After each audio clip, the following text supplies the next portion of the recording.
Welcome back to the deep dive. Today we are standing on the edge of a precipice. I mean that quite literally in the context of the story we're looking at, but also completely figuratively. We are looking at a moment of just absolute total crisis management. Yeah, is the definition of a worst-case scenario. It is essentially the day after the apocalypse starts for these characters. Right. Imagine the team that you've relied on for months, right? Yes. The only people standing between the world and total destruction. And they have just shattered into pieces. Scattered to the winds. Exactly. The leader is gone. One of your absolute strongest warriors is missing and potentially dead. It is utter chaos. It's panic. It is. So we are diving into the immediate aftermath of the breaking of the Fellowship. We are pulling out excerpts from The Two Towers by J.R.R. Tolkien. Specifically, we're looking at the synopsis, Chapter 1, which is the departure of Boromir, and Chapter 2, the Riders of Rohan. Which is just a packed section of text. Oh, it's incredibly dense. And I want to be really clear about our mission for this deep dive because, this isn't just a story about some guys walking across a field. No, not at all. It is a literal case study in how a leader acts when everything goes wrong, every single thing. It is about the significance of rituals in the face of absolute defeat. And it's also our first real introduction to a completely new culture. Of Riders of Rohan. Yes, through this incredibly tense life or death standoff. It really is a masterclass in pivoting. Yeah. Because you see these characters being forced to switch gears instantly. I mean, they go from what was essentially a stealth mission to a rescue operation, and then suddenly they're thrust into this high-stakes political negotiation. And all of that in the span of what, about 4 days? Roughly 4 days, yeah. It is breathless. So let us set the scene for you before we get into the really heavy stuff. We are at Parthgalen. This is near the Falls of Araros. And the situation is just completely out of control. There have been orc attacks. Orc attacks everywhere. The ring bearer is missing. Everything is in confusion. And the soundscape here is so important to establishing the panic. Because it starts with a sound that I think chills anyone who is familiar with this lore. Oh, the horn. The Great Horn. The Great Horn of Gondor. Aragorn is literally running up a hill. He's desperately trying to find Frodo, and suddenly that sound just cuts through everything. The text says, the blast smote the hills and echoed in the hollows. Smote the hills. That is such a violent verb. It's desperate. And historically, within the lore of this world, that horn is the alarm system of the South. If the heir of the steward blows that horn, it means aid me. It is a desperate call for help that has not been heard in the North for generations. Right. And for Aragorn, hearing that horn is terrifying. But hearing it stop. Hearing it stop is worse. That is the moment the nightmare becomes real, the silence. Because silence is so much worse than the noise in this context. You hear it stop and you just know. So Aragorn sprints toward where the sound was. He slides down the hill. He is tearing through the undergrowth. And he finds Boromir in this little glade about a mile from Parthgalen. And the visual description here is, well, it's not the romanticized death of a classical painting. No, it is completely forensic in its detail. It's brutal. Boromir sitting against a great tree, almost as if he's just resting.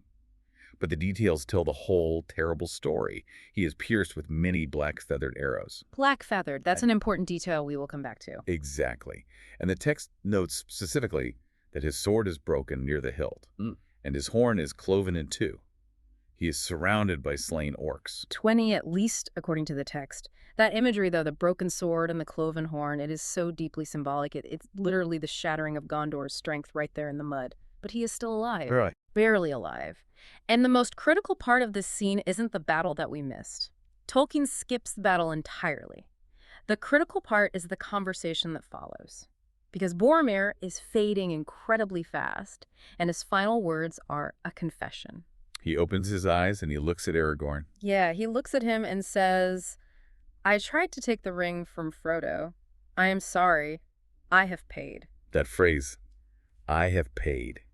It is incredibly heavy. It is. It suggests this highly transactional view of his own life and his own death. He truly believes that his death is the price, the penalty for his momentary betrayal of the quest. He views himself as an absolute failure. He literally says the words, I have failed.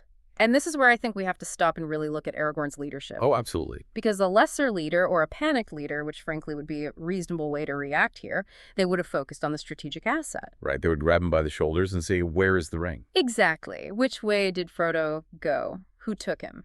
But Aragorn doesn't do that.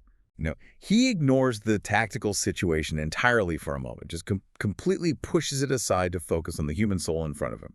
He takes Boromir's hand, he kisses his brow, and he reframes the entire narrative in real time. Real-time trauma care, basically. Yes.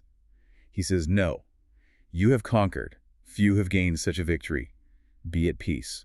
Minas Tirith shall not fall. That is such a powerful intervention. He is telling him that despite the mistake, the sacrifice dying to defend Merry and Pippin against overwhelming odds, that redeems him. He conquered his own temptation in the end. Right. He didn't die a traitor, he died a protector. Precisely. Aragorn understands that Boromir needs to die with his honor intact. He allows Boromir to die as a hero of Gondor. It is an act of immense grace, and you actually see the physical effect of that grace immediately in the text. Boromir smiles. He smiles. The tension just leaves his body and he passes away. It's a genuinely beautiful moment. But the second it ends, the reality crashes right back in. Aragorn is sitting there with a body. Legolas and Gimli arrive from their own skirmishes, and they take stock. They have no hobbits, they have a lot of dead orcs. And they have to switch instantly from being mourners to being detectives. And this is where the story really shifts into a procedural. It's fascinating. Legolas and Gimli start examining the bodies of the enemies because they need to know who exactly they were fighting. And this is where the plot thickens significantly for them and for you as the reader. Aragorn notices that these aren't just your standard orcs. Right. There is a mix. Some are from the north, from the Misty Mountains. These are the smaller goblins they have fought before. But then there are these others. The text describes them as huge, swart, and slant-eyed. And they have really strange gear. They aren't using the curved scimitars that are usually associated with orcs in this world. They have short, broad-bladed swords. But the real smoking gun is the heraldry. The shields. Yes. They have shields with a small white hand on a black field. And their helmets have an S rune wrought in white metal. And this leads to a really interesting puzzle between the three of them, because they are looking at this evidence and trying to interpret it on the fly. Gimli sees the S, and he immediately thinks Sauron. Which totally makes sense, right? Mm-hmm. He is the big bad guy. It is his war. Right. S for Sauron, case closed. But that's a trap for the uneducated. Legolas, who has that high elven education, points out the flaw in that logic immediately. He looks at it and says Sauron does not use elf runes. And Aragorn goes even deeper into the lore. He notes that Sauron doesn't use his right name. He doesn't permit it to be spoken or written anywhere in his domain. He is the nameless enemy. He's terrified of his own name almost, or demands it be kept sacred in a dark way. Exactly. And most importantly, Aragorn points out that Sauron doesn't use white. The orcs of Borodir use the red eye. So if S isn't for Sauron, Aragorn connects the dots. S is for Saruman. Which is just a massive revelation for them. I mean, up until this exact moment, they knew Saruman was a traitor. They knew he was sitting up in his tower at Isengard doing bad things. But this confirms he has an active military force operating this far south. Right. It means the enemy isn't just in front of them in Mordor. There is a second front opening up right behind them.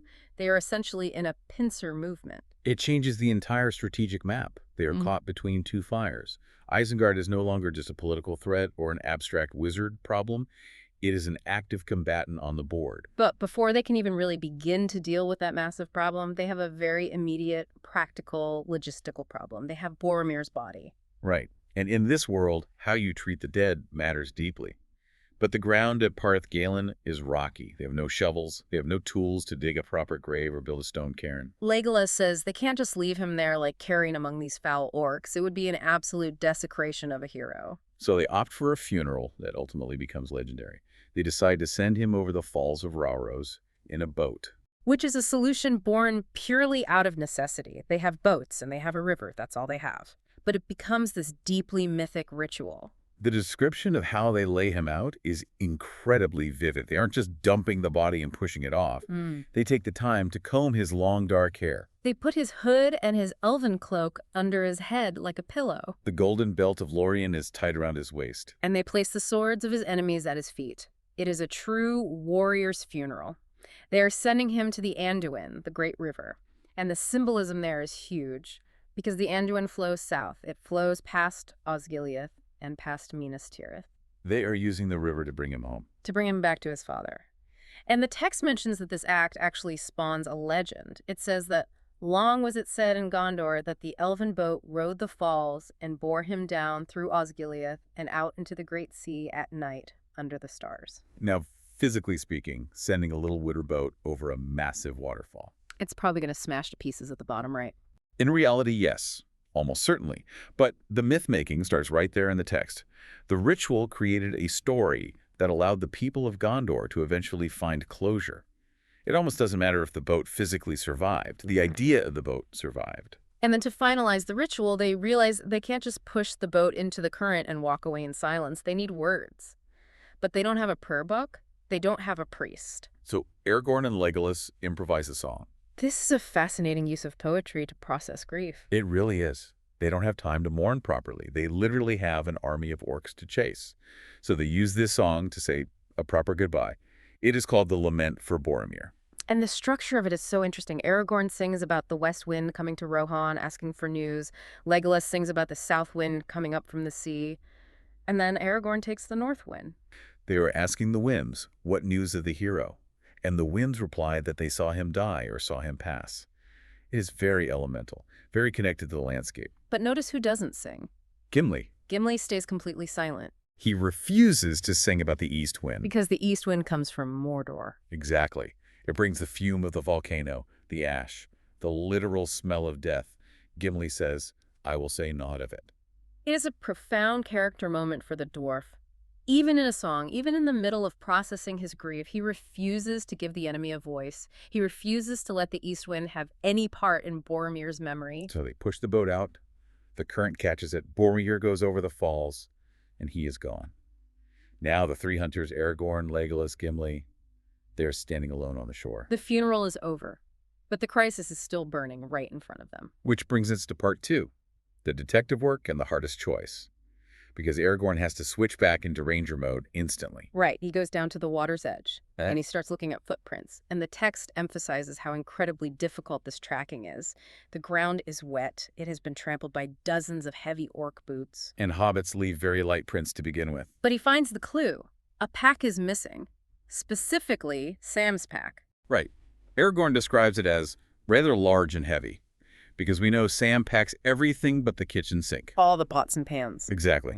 So Aragorn realizes that one of the boats is gone, and Sam's heavy pack is gone. Which leads to the only logical deduction.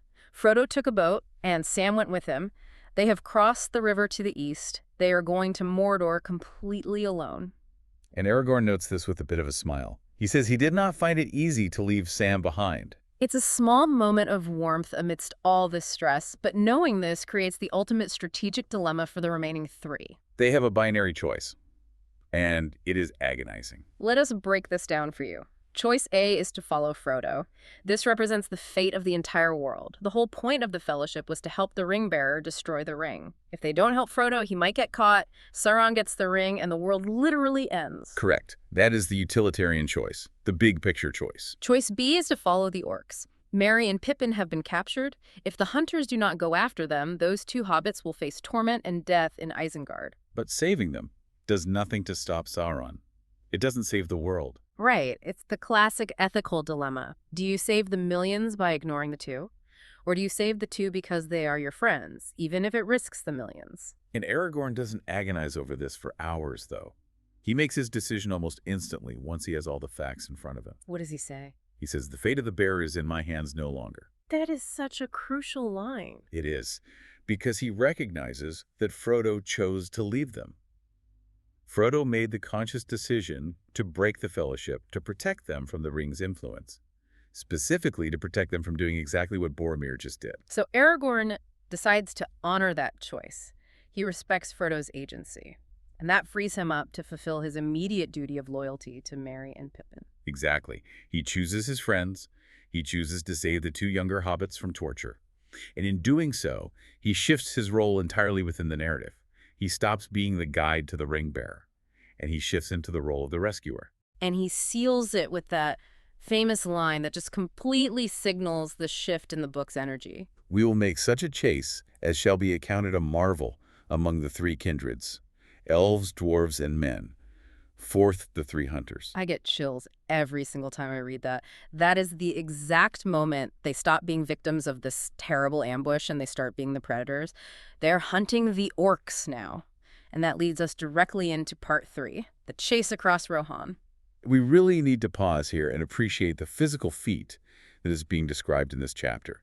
Because I think when people read the book or maybe watch the movies, they just see a montage of running and think, oh, they ran for a bit. No. Let's look at the actual data. The text is very specific about the distances. They cover 45 leagues. In Tolkien's measurements, that is roughly 135 miles. 135 miles. And how long does it take them to do that? Less than 4 days.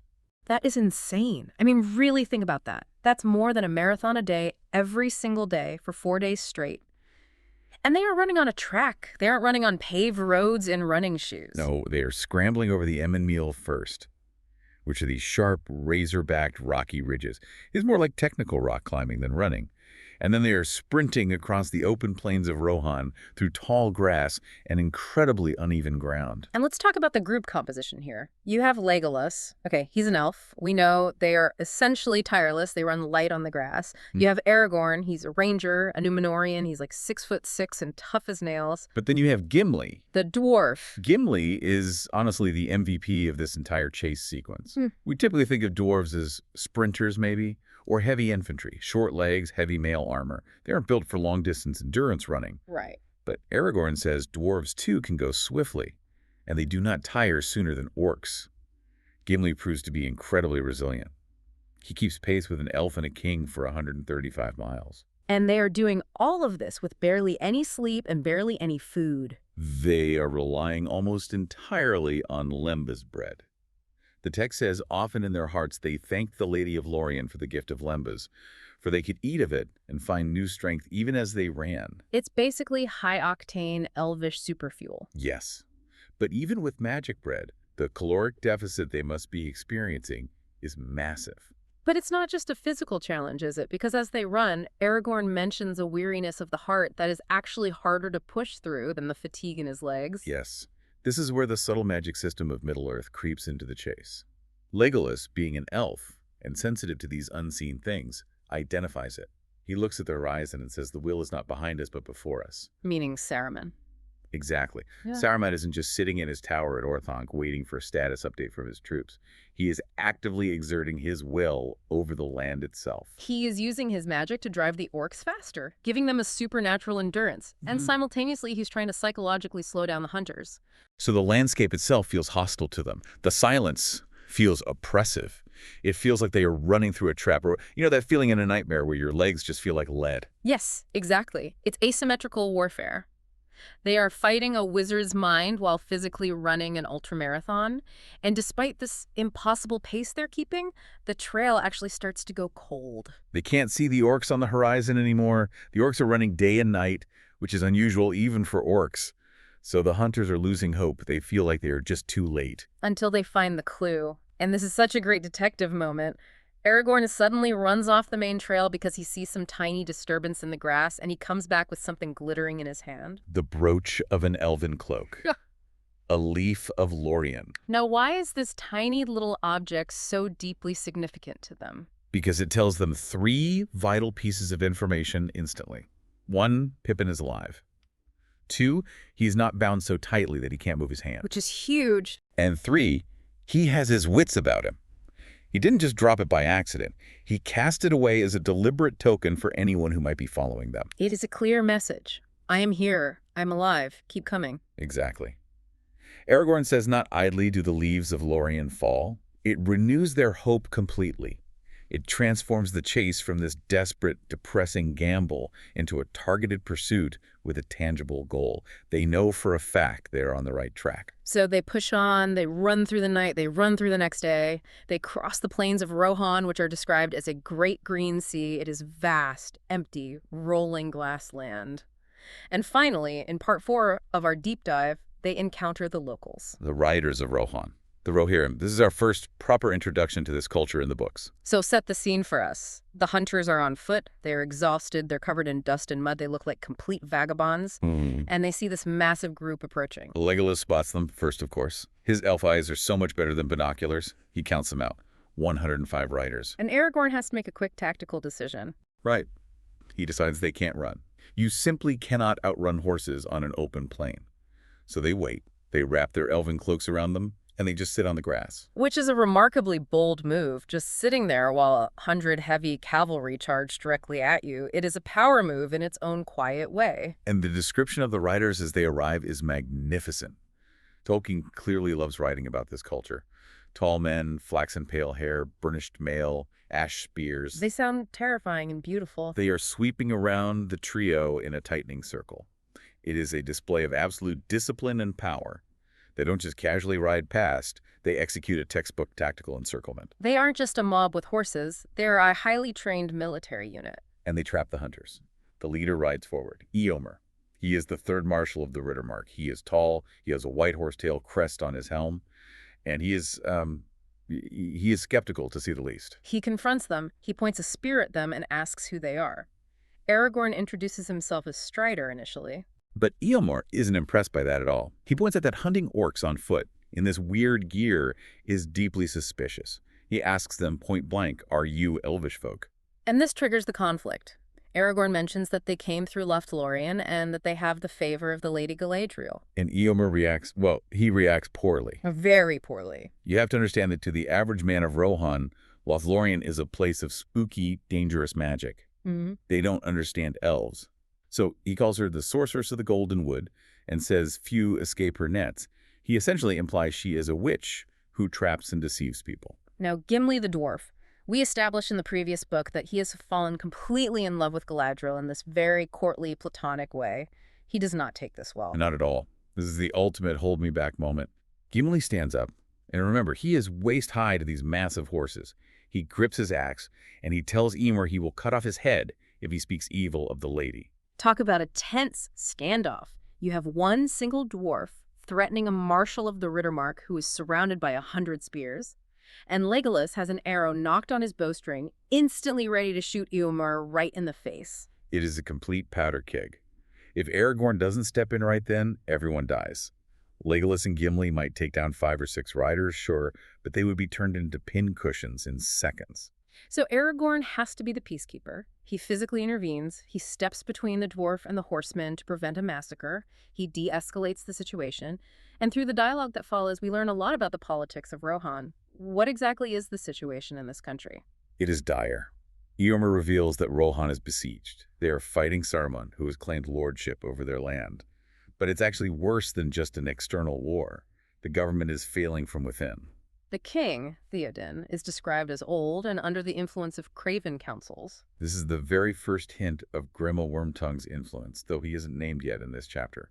Right. Eomer says the king is just sitting in his hall, not acting. Eomer essentially admits to them that he has gone rogue. He says, "I led forth my Eord without the king's leave." He is a completely loyal soldier who's actively disobeying orders to save his own country. That is such a fascinating, difficult position to be in. He's a patriot, but technically, legally speaking, he's a mutineer. Exactly. And he's paranoid. He also mentions Gandalf to them, but not fondly. He calls Gandalf a storm crow and a bird of ill omen, because apparently every time Gandalf shows up, massive trouble follows.